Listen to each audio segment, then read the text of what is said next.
Welcome to Fantasia, home of the Melodious. My name's Azallea, and today gonna be bringing you guys another replay review. Now, if you don't know what replay reviews are or don't remember what they are, basically it's a series where I go over a match that I've played, 2 or 3 rounds depending on how many times I've win or lose, and essentially, I give you guys an overview and commentate over the replay of what is going on, my thought processes, and that.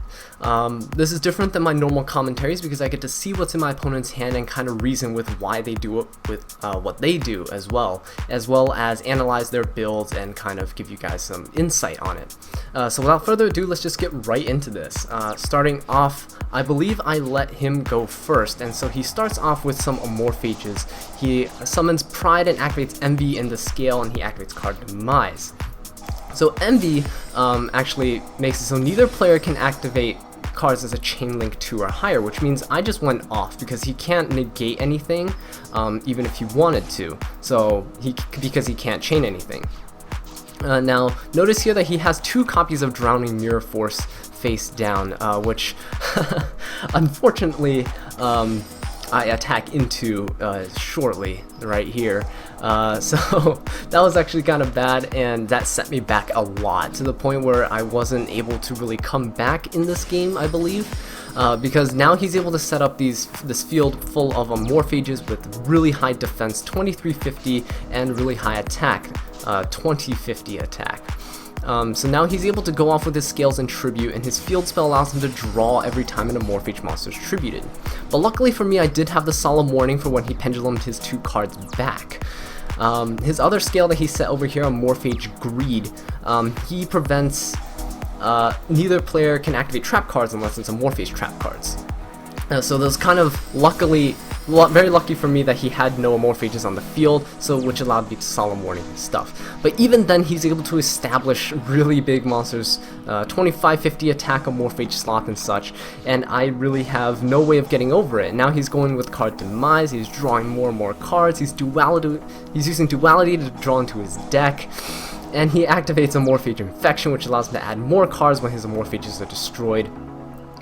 So this is really a problem field for me. Pendulum Reborn allows him to bring back Amorphage Goliath, and I really can't do anything at this point. I'm sitting on 2 Arias, one was special summon, the one in the center, so he can't get over that. Nothing in my hand is really useful right now because Goliath's effect prevents me from summoning from the extra deck. And Sloth also prevents me from summoning from the extra deck. So I'd have to get rid of both of them for me to be able to do anything. And even then, he pendulum summoned his Amorphage Greed, and Amorphage Greed also prevents me from summoning from the extra deck. So right now I am stuck between a rock and a hard place with nothing that I can do. He has the Drowning Mirror Force that is set that is actually completely dead right now because he has monsters on his field. So he has full back row and it's completely clogged, and as you can see, he's drawn to more spell and trap cards, and I believe he ran out of monsters at this point. So my my reasoning with this was I'm just gonna deck him out. I'm just gonna slowly just watch him draw all of his cards out of his deck and have nothing left to show for. So I summon the Summoner Monk and get the Honest out from my deck just in case I want to try attacking over something.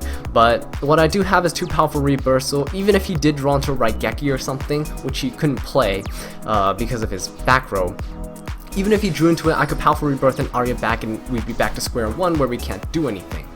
So he drew his last card, and I just waited for him to deck out. I'm surprised he didn't quit with no outs, but there is that. So that was really amusing. I know it was really boring as a duel, but I don't know, guys. I found it very satisfying to watch him deck out, especially because I'm not a huge fan of card Demise, and I am not a huge fan of Floodgates, which Amorphages as an archetype basically encompass. So that is it for game 1. Let's go straight into game 2. Alright, so starting off game 2, what I did during the side deck process though, first of all, was I sided out a lot of things like Tam Tam, Polymerization, Fusion Recovery, and Diffusion. And with that, I basically put in Mistake, I put in Twin Twisters and stuff to just kind of deal with his scales and everything, because those are problematic cards. So first of all, what I did was I used Summoner Monk to bring out Arya, because that was a problem card for him last duel, so I just brought it out as soon as possible. Summoned the Sonata and attacked into a Quaking Mirror Force, and now here again, Summoner Monk and Cannon both get flipped face down by Quaking Mirror Force, and I can't really do anything about that. But what I do have is a Mistake set face down just in case he tries to search or anything, which is pretty good for me. He draws into a lot of spell and traps this time around. His card Demise didn't really pay off. So what happened is I'm just poking with Honest for just a little bit of damage each time. He finally draws to a monster, which I Solemn Warning, just because I wouldn't be able to get over it otherwise, and I'd be doing much better by just poking him with Honest and Arya at this point, rather than dropping the Honest to try to get rid of the monster itself. So what he does here is he sets Amorphage Greed, which was a pretty good move because Amorphage Greed actually has a lot of defense, and it's boosted by Amorphage Infection to the point where it has 3050 defense, which none of my monsters can get over unless of course I use Honest on Shiberta. So he uses Duality and I use Mistake, just what I was waiting for. I was waiting for him to try searching just so I could prevent that. So what happens is I use Shiberta and I attack into the Amorphage Greed, and he surrenders at that point because he has nothing else that he can really do.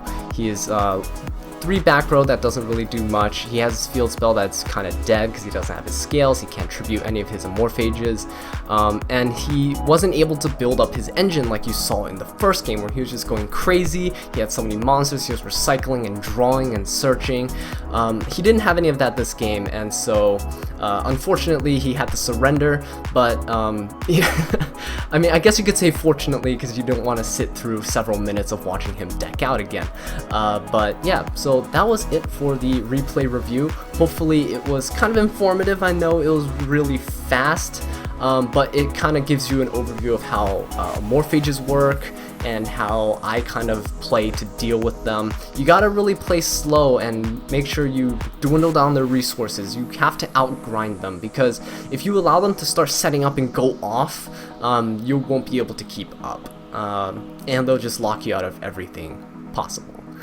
So with that being said, thank you all so much for watching this video. If you enjoyed it, please leave a like, subscribe for more Melodious content, and leave a comment down below letting me know what I can do to improve.